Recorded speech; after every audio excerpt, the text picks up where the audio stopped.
হাদির মতো করে আমাদের সকলেরও যদি এই সার্বভৌমত্বকে রক্ষার জন্য জীবন দিতে হয়, আমরা পারবো না ভাই?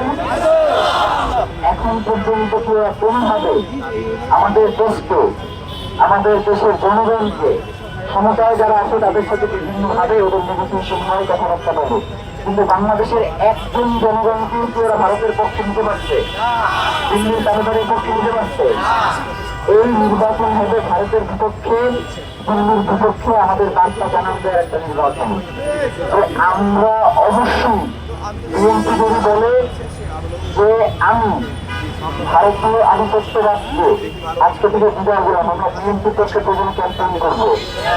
জামায়াত যদি আগামীকালকে বলে যে ভারতের সাথে আমাদের শুধু রাষ্ট্রীয় সম্পর্ক, এর বাইরে বাংলাদেশের স্বাধীনতা সার্বভৌমত্ব বিনষ্ট হয় এমন কোন সম্পর্ক ভারতের সাথে আমাদের নাই, কিন্তু ভারত যদি বাংলাদেশের উপরে কোনো তুষার ক্রিয়েট করে, আমরা সাথে সাথে জনগণকে নিয়ে তার প্রতিহত করবো। এবং যদি রাস্তা জানাজ পাই, আমরা জানাতের পক্ষে ক্যাম্পেইন করবো, আমাদের তো কোনো সমস্যা নাই। কিন্তু আপনি ভারতের দাবিদারি করবেন, একসাথে গিয়ে ইন্টারকন্টিনেন্টালে সেরাটনে গিয়া ভারতীয় কূটনীতিকদের সাথে বৈঠক করবেন, আবার আইসা আমাদের কাছে বলবেন যে বাংলাদেশের স্বাধীনতা সার্বভৌমত্ব রক্ষায় আমরা জীবন দেওয়ার জন্য প্রস্তুত আছি, এই ধরনের বিচারিতা আমরা মানব না। আপনাদের সাথে যদি কেউ বৈঠক করতে আসে, আপনারা অবশ্যই বৈঠক করবেন, কিন্তু সেই বৈঠক হবে ওপেন, কোনো সিক্রেট বৈঠক নয়। মানে দিল্লির সাথে আমাদের কোনো গোপন বৈঠক চলবে না। আমাদের দিল্লি নয়, শুধুমাত্র আধিপত্যবাদ। এখন যেহেতু বাংলাদেশের 3-5 দিল্লি ভারতীয় আধিপত্যবাদ, যার কারণে আমরা ভারতীয় আধিপত্যের বিপক্ষে কথা বলি। এখন যদি আমেরিকা বাংলাদেশ আধিপত্যবাদ খাটাতে চাই, আমরা কেন বলে বলতে কথা বলবো না? আমরা যদি কারো কাছে বাংলাদেশের স্বাধীনতা সার্বভৌমত্ব বিক্রিয়ে দিব না। তো যার কারণে আমাদের এই লড়াইটা কেবলমাত্র শুরু। ওসমান হাদি হচ্ছে আমাদের এই লড়াইয়ের পথ প্রদর্শন করেছেন, এখন হচ্ছে আমাদের সেই অনুযায়ী সামনের দিকে আগাই যেতে হবে। আমাদের কথা একটাই, আমরা বিচারের পর বাংলাদেশের সকল ধরনের আধিপত্যবাদের বিরুদ্ধে আমাদের এই লড়াইটা করবো ইনশাআল্লাহ। আপনারা পাশে থাকবেন না ভাই? প্রধান কি হবে? কি আওয়াজ আছে? প্রধান কি হবে? আওয়াজ আছে?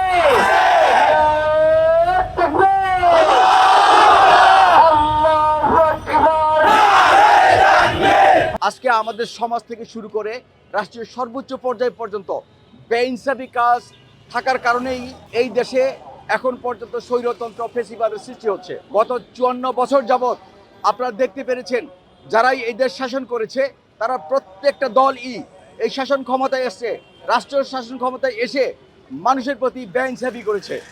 মানুষের ভোটের অধিকার কেড়ে নিয়েছে, মানুষের ভাতের অধিকার কেড়ে নিয়েছে, মানুষের ন্যায়সঙ্গত শিক্ষা থেকে বঞ্চিত হয়েছে, মানুষের অর্থনীতি থেকে বঞ্চিত হয়েছে, মানুষ চিকিৎসা থেকে বঞ্চিত হয়েছে।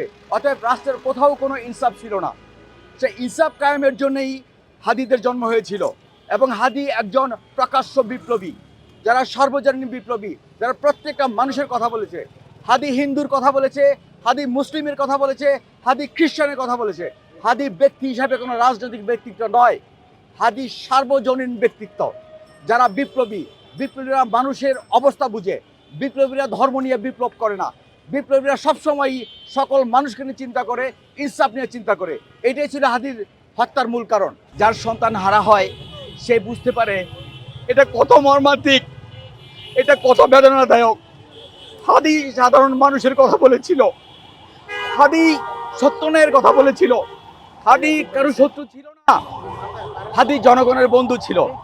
হাদি যে ভালো কথা বলতো, হাদি যে সত্যভিত্তিক কথা বলতো, সাদাকে সাদা বলতো, কালোকে কালো বলতো, এরকম সাহসী মানুষকে ধ্বংস করতে পারলে জনগণের মুখপত্র বন্ধ হয়ে যায়। একবার অনেক আন্দোলনের পরে একজন উপদেষ্টা হিসাব বলে গেছে, তারপর থেকে একটা ব্রিফ কোনো কিছুই আমরা দেখিনি। আমরা মনে করি এই হত্যার সাথে সরকারের অনেকে জড়িত থাকতে পারে, নাহলে কেন তারা এই বিষয়ে মুখ খোলে না? বিশেষ করে স্বরাষ্ট্র উপদেষ্টা তো আমার মনে হয় একটা অপদার্থ স্বরাষ্ট্র উপদেষ্টা। এই বিষয়ে তার কোনো পদক্ষেপই দেখি না। মনে হয় যেন সে ঘুমটা দিয়ে আছে, কতদিন পলায় আসছিল মনে হয়, আবার সে আবির্ভাব হয়েছে, কিন্তু এই বিষয়ে তার কোনো পদক্ষেপই আমরা দেখতে পাচ্ছি না।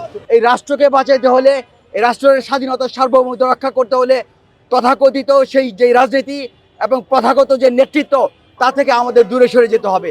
যতদিন পর্যন্ত তথাকথিত রাজনীতি এবং প্রথাগত নেতৃত্ব থেকে বেরিয়ে না আসতে পারবো এবং নতুন প্রজন্মের রাজনীতি এবং বিপ্লবী সরকার প্রতিষ্ঠিত না পাবে, ততদিন পর্যন্ত বাংলাদেশ দায়মুক্ত হতে পারবে না, স্বাধীনতা এবং সার্বভৌমত্ব কোনোটাই নিরাপদ থাকতে পারে না।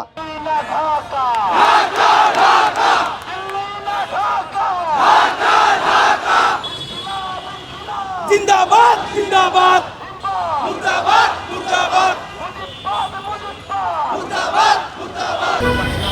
আর যারা মার্চে ওঠে এটা পূর্ব পশ্চিম